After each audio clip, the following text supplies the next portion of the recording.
Are you watching this because you want to make more money booking corporate events? Well, I'm going to show you how to make more money booking corporate events. Welcome back to the Moneybeard channel. I'm Rob Anderson. I'm the founder of Moneybeard.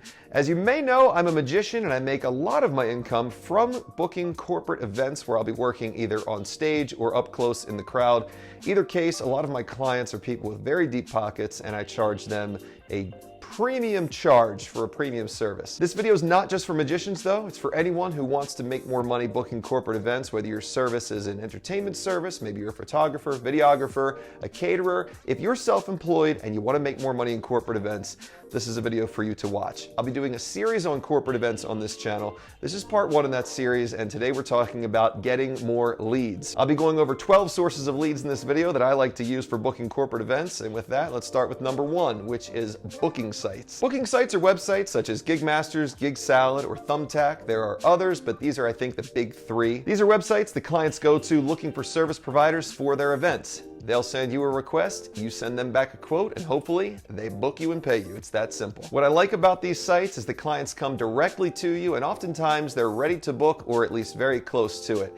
A downside of these sites though, a lot of people will tell you that people just go on their price shopping and they're really cheap, and that's true, but I did a whole video recently on how I've made over $50,000 on GigSalad alone.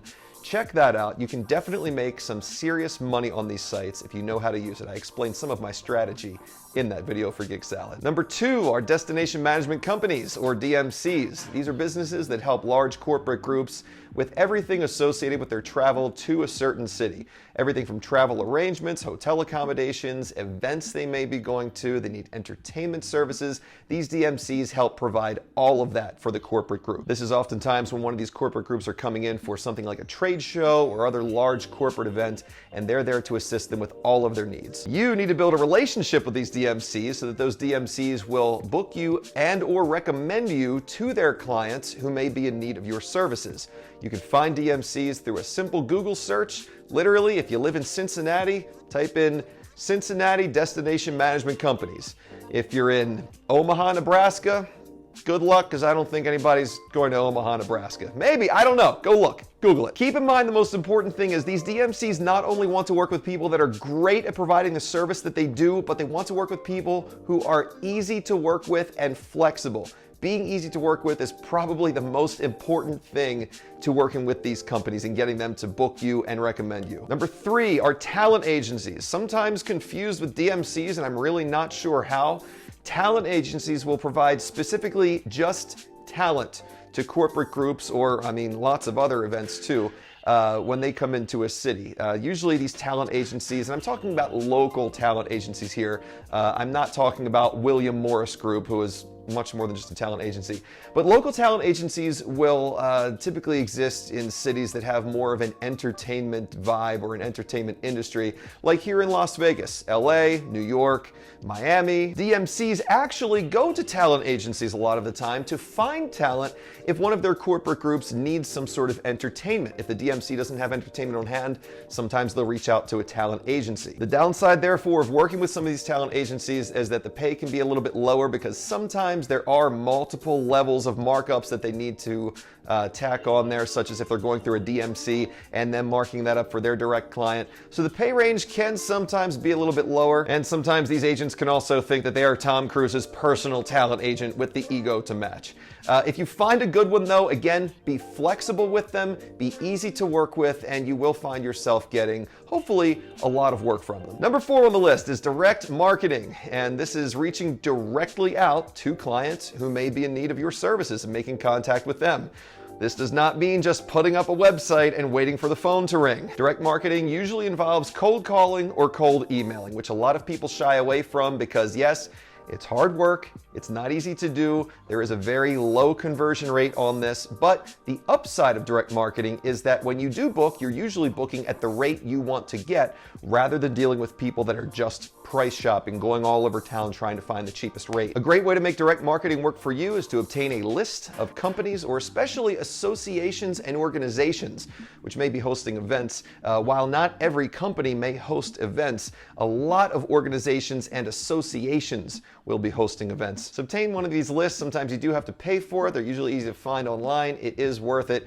And then put together a phone script and an email script that sells as you go down your list and contact each of those cold leads on your list. Next on our list are the venues themselves that host some of these events. If you can get in with some of these venues and get them to recommend you directly to their clients who are coming in, they can drive warm leads right to your door. And again, this is all about relationship building. First, look around in your city for places that are hosting corporate events, and these venues are usually going to be large hotels, event centers, or large upscale restaurants that accept full corporate buyouts. Contact them, knock on the door, literally go there in person, and this is a great opportunity to offer them a free showcase of your services. I myself have built quite a few relationships here in Las Vegas just by doing this. And again, it's not just about being great at what you do and showcasing that for them, but it's about showing them that you're easy to work with and flexible.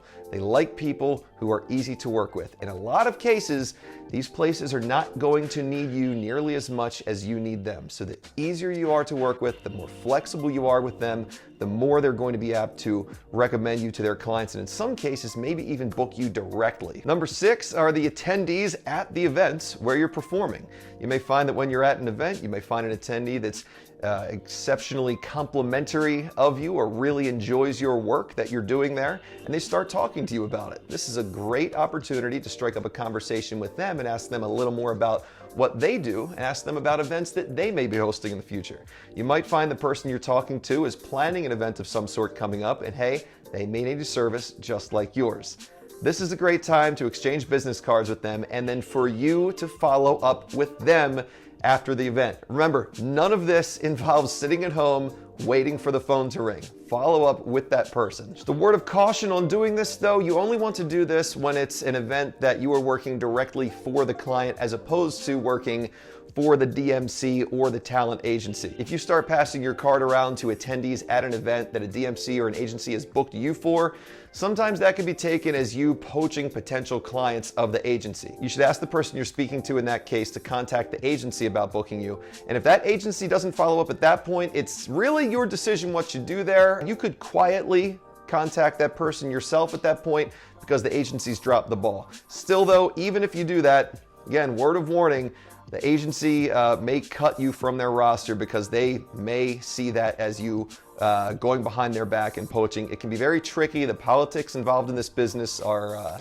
really nuts sometimes. Just be careful about how you approach this if you've been booked by an agency for a client. Next up on the list of how to generate leads are word of mouth bookings. When you do great work, people talk about it. There's no easier event to book than the one where someone calls you up and they say, hey, so-and-so told me you were at their event recently. We heard you did a great job. How do we get you to come into our event? Really, all you have to do to get word of mouth bookings is do great work, leave your business cards with the client, and make it known that you'd appreciate if they liked your work, if they would recommend you to their friends who may need similar services. Now, there is a way to increase the amount of these word of mouth bookings you'll get, and that's by staying in the good graces of those clients you've worked for and staying in the forefront of their minds.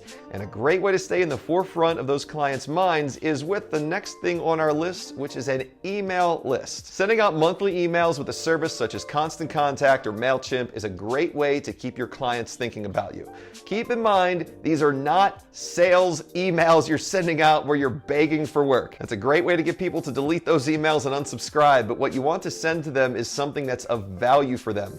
That could be a promotion for a discount off of your future services, or just another type of content that benefits them. And again, big word is of value to them. Think along the lines of writing out short topics that are beneficial to them and related to what you do, such as if you're a photographer, sending them tips on how to take better pictures with their phone or iPhone picture hacks. You could also write a short article related to the time of year it is with content that's valuable to everybody, such as How to avoid an awkward conversation that triggers World War III at Thanksgiving dinner. Everybody needs that. As long as you're sending them useful content though, your email list is golden. It's a great way to stay in touch with them and keep them thinking about you. Ninth lead source on the list is going to be a little bit controversial. I expect a little bit of pushback, but it's your competition. Rather than looking at your competition as people that need to be crushed into submission, start thinking about them as a potential source of warm leads. Start building relationships with people in your industry that perform the same type of service that you do, and if you find a person or two who performs at the same service level as you, offer them a commission on any work they send you if they get double booked or just aren't interested in doing a show for whatever reason. And of course that can work both ways, so that if you get double booked when you get so busy that you can't handle all those shows that are coming in,